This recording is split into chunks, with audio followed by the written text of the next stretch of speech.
भैया हम चंदन चंचल जिला गोपालगंज बिहार से बने और मोहम्मदपुर घर पड़ेला, जात के मलाह बनी। और रवा के हम बता दी कि हमारा क्या आज का कभी आज आत्मा हमारा रो रहा बा बहुत। रवा सबसे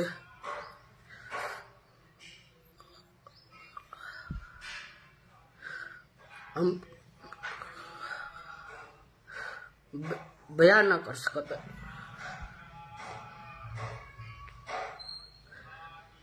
बताई कलाकार के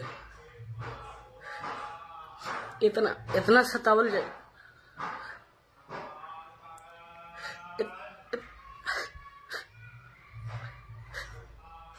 गरीब घर के लड़का के इतना सतावल जाए। बताई हमारा कितना लोग परेशान करता। और 3-4 साल के बाद बीतल सौरभ ऐश्वर्या जो उनकी मोतिहारी के रहे वाला बड़े, वो हमार एगो गाना आई रहा स्टूडियो से, कछिया हटा के माना दनादन हनुमान चालीसा पे। कोई हमारा मोबाइल से फोन कर ले रहा है। अब सौरभ ऐश्वर्या फोन के कहले कि काहे हमरा मोबाइल पर फोन कर हम कैसनो गाना गवाई सो। कहीं गलती हो गई, कोनो बात ना से बात दोसर कोई कहले ना करे। 4 साल पुराना बात। दोबारा गई धीरे धनी के स्टूडियो संगीत रिकॉर्डिंग स्टूडियो पे गाना गावे। उ 4-5 गो लड़का के भेज के हमारा के एगो वीडियो बनवा ले, मारपीट के अकेला पड़ गनी बेल्ट से। हम वो रात के अकेला रहनी स्टूडियो पर। ये बात धीरज धनी भी जानता रहे, संगीत स्टूडियो वाला भी सब कोई जाना था, सब कलाकार भी जाना था। कहा कि सौरभ ऐश्वर्या हर कलाकार के शोषण कर रहा है, हर कलाकार को मतलब मजबूर कर रहा है।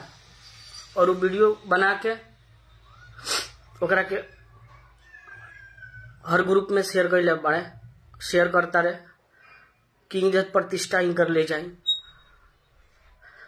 और बताई भाई गरीब घर के लेके कोनो आगे ना बढ़ सकता।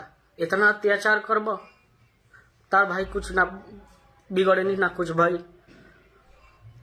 और वो वीडियो फिर कल रात के हमारा 5 बजे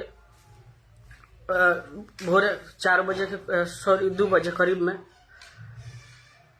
कोई CMS वाला उनकर बा। प्लीज आप ये वीडियो करो सब ज्यादा से ज्यादा शेयर करी भैया सब।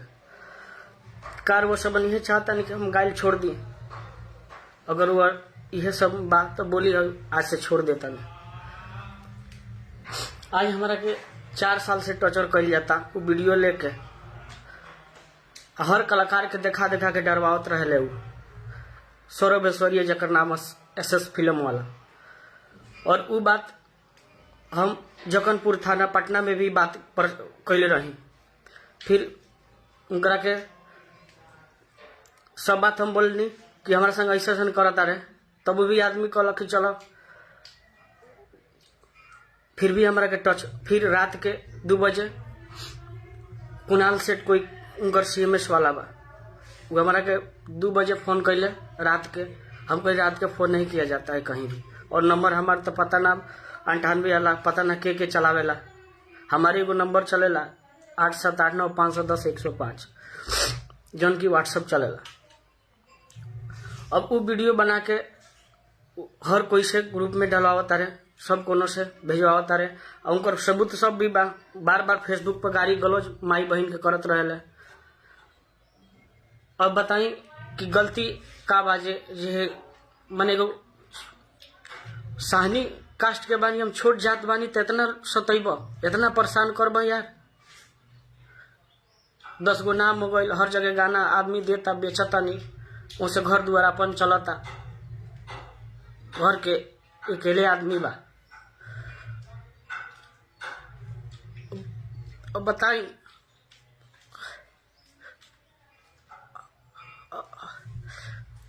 का हर कलाकार के साथ ऐसे करिए? हर कलाकार के माने हर कलाकार कितना कट से आगे जाता, कितना अथी बेल के आगे बढ़ता। तू करे के इतना टच करबो यार। तू कहला तारा खाती उतना पर हाजिर बनी, गाना एगो गा के फ्री में दे तारा के। विनोद बेदर्दी वहाँ रहल कॉन्फ्रेंस पर, तू अपना बेटी क्रिया मम्मी क्रिया कहला कि वीडियो हम उड़ा दिल बानी, फिर तू वीडियो करा के हर ग्रुप में आज रात के फिर दोबारा हमारे से CMS वाला कुणाल सेठ से फोन करवा के कि गाना दाना तो वीडियो वायरल कर दे, बार बार धमकी देता, फेसबुक पर डालेला हमेशा गाली गलौज का। वह सब नहीं चाहता नहीं कि हर कलाकार के साथ ये होके।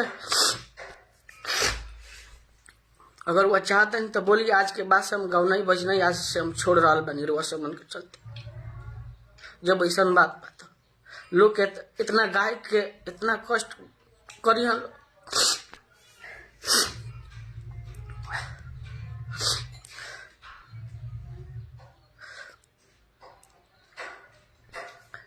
धमकी देता रहे कि प्रोग्राम में जब भी कहीं आए वो मुँह मारे। हर कलाकार के साथ वही बिहेव।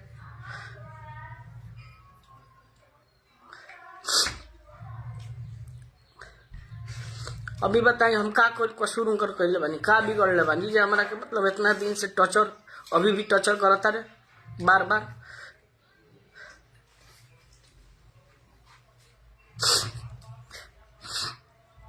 अब आप सब भी बताएं कि हम अब का करें। अब सुबह से फोन आ रहा बा कि कहिया के वीडियो हर जगह ग्रुप में डलवैले बाड़े, कुणाल सेठ डलले बाड़े अब सौरभ ऐश्वर्या का। हम गोपालगंज के बनी, तुम गोपालगंज कलाकार ना कुछ बोली। बताएं कहाँ के? मोतिहारी जिला के। हमारे घर कहाँ पड़ी? तब बिना मतलब के हमारे बार बार टॉर्चर करत रहता रहे।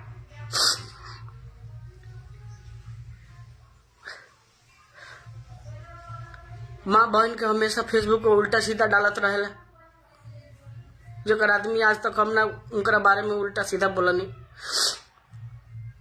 जे तेरे उनकर माँ बहन के मंगल मान लेनी हम हमेशा गाली गलौज। वीडियो भी उनकर भी रखल बाटे कि तोहर वीडियो वायरल कर देम, गाना ना देबे तो उल्टा सीधा बहुत बोलले बाड़े। सुधार करो चंदनवा, गाना दे हमरा के। अभी सब स्क्रीनशॉट बा कि रोज तोरा गाना देवे के पड़ी, सब अभी सबूत भी रखले मानी। अभी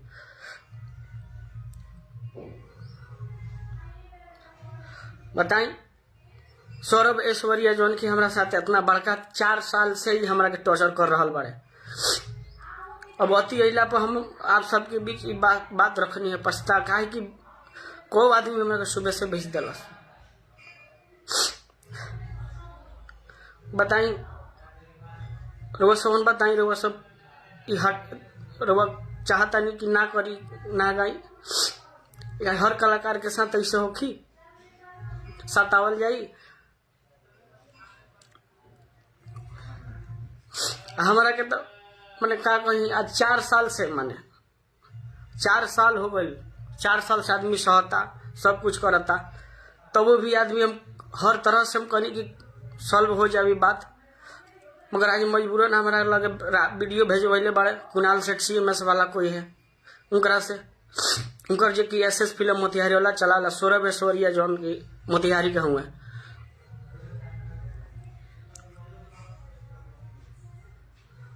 अब छोटा सा क्लिप एगो बा, अकेले रहनी एथी कर दिला, पिटवा दिला लड़का सा से। लाइव आ रही धीरज धनी के स्टूडियो से, तो धीरज धनी भी जाना तारे बात स्टूडियो वाले।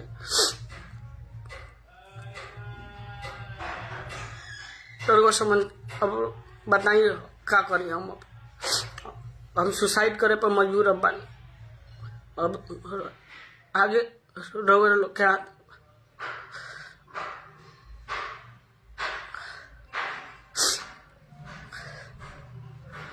कितना परिश्रम से कितना एथी करके आदमी, मैंने कहा बताई, घरे आदमी अकेले बा, 4-5 वाहन बा, घर दुआर सब आदमी चलावे, तब 2 रुपया आदमी करता कमाता, घर दुआर ठीक से चले। और वो आदमी कितना यार,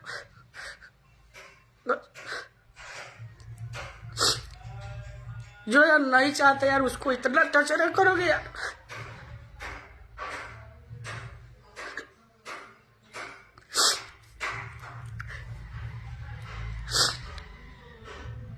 बताइए किसका क्या बिगाड़ है यार।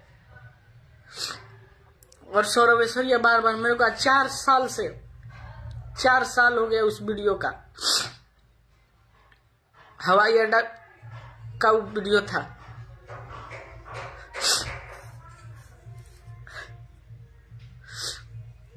तो बताइए आप, फिर रात को हमेशा भेजत रहे कि ना तो बगाना तो जल्दी वीडियो वायरल करम, ई करम, धमकी बार बार। ओकरा हमारे आदमी हम आज तक ना बोलत रहनी है 4 साल से।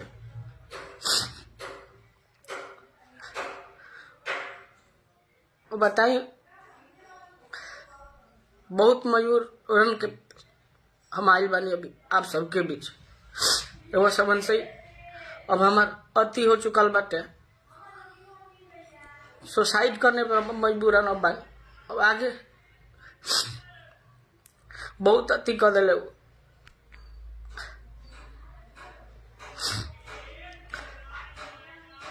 बताइए इतना कलाकार के सतही है और कैसा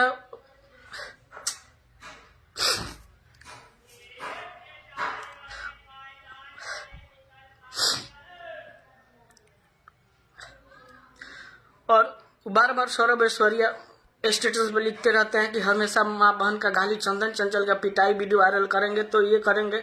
आज करके आप निश्चिंत है ना भाई, मैं आपका क्या बिगाड़ा था भाई।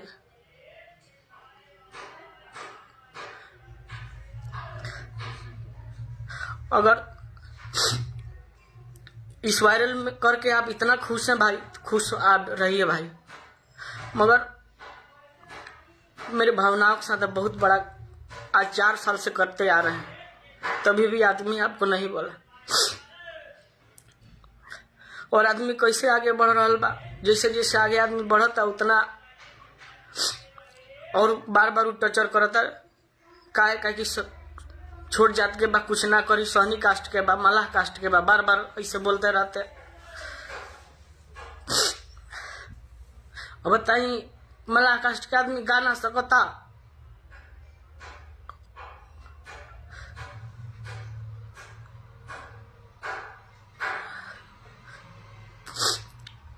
बार बार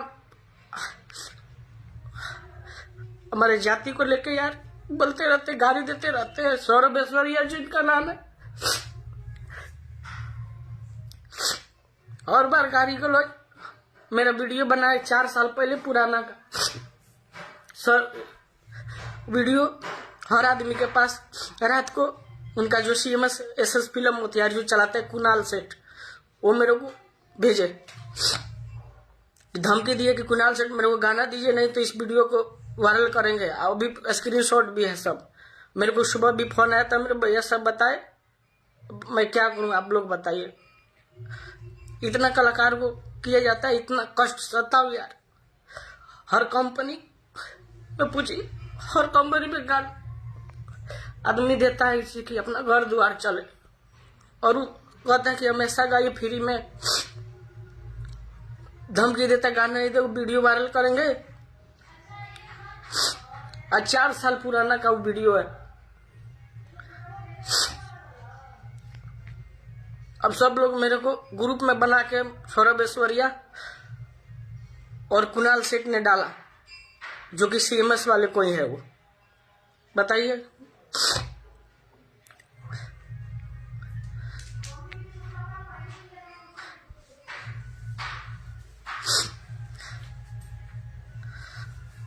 और मोतिहारी कहाँ है, गोपालगंज का कहाँ है? बिना मतलब का 4 साल से मेरे को सौरभ ऐश्वर्या अत्याचार करते आ रहे हैं।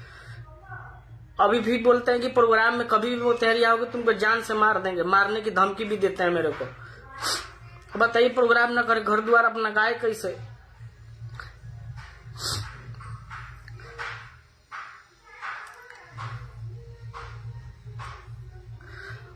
अब इसका निदान आप ही सब कीजिए। मैं तो अब बहुत मतलब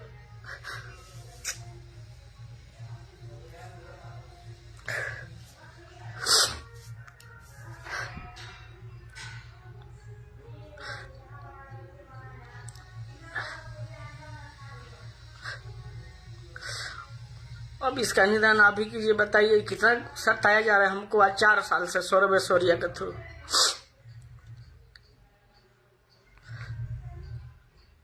और वो विनोद बेदर्दी भी, वो भी शाहनी है, वो भी बीच में बोला गया, उनको बोले कि ठीक है वो वीडियो हटाएंगे। मैं गाना भी दिया SS फिल्म के लिए गा के, तभी भी बताइए।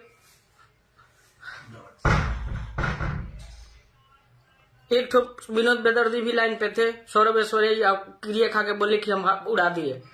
आज गाना भी दिए थे SS फिल्म को, बताइए, बना के अपने से भी, कि अभी भी वो मतलब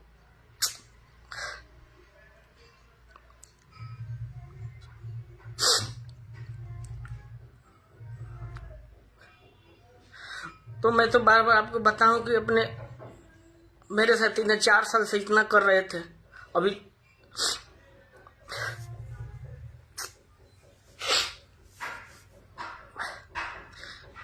का वो छोट समाज के लड़के गा ना सकता, इतना बुरा बर्ताव तू करबो हमारा साथ यार। हर बार आदमी बात सलटे लग, चलो कोनो बात ना।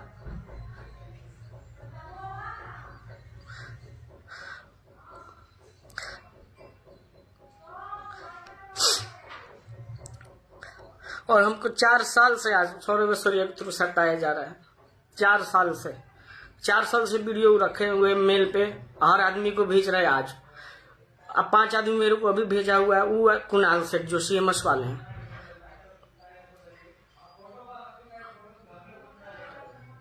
हाँ अशोक जी,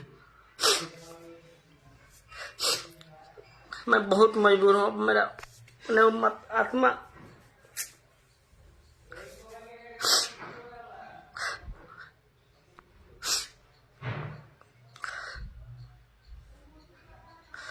अब इसका निदान आप ही लोग कर सकते हैं। हद पार हो गया मेरे साथ। आज 4 साल से मैं कुछ नहीं बोलता आ रहा हूँ। और सौरभ ऐश्वर्या मेरे को बार बार हर वीडियो दिखा दे के, हर इस लाइन में जो है उनको वीडियो दिखाते हैं हमेशा कि इस कलाकार के साथ ऐसा कर दिए हैं, डरवाते हैं और भी कलाकार को कमजोर करते हैं बोल बोल के। ऐसा नहीं है, हर कलाकार को मतलब दिखाते हैं मेरा वीडियो, हर समाज में किसका वैल्यू गिरे, ये सब करे। बताइए आप सब, ये सब मेरे साथ ये सब सही हो रहा है? आज के बाद से आप चाह रहे तो मैं आज के बाद से गाना छोड़ रहा हूँ।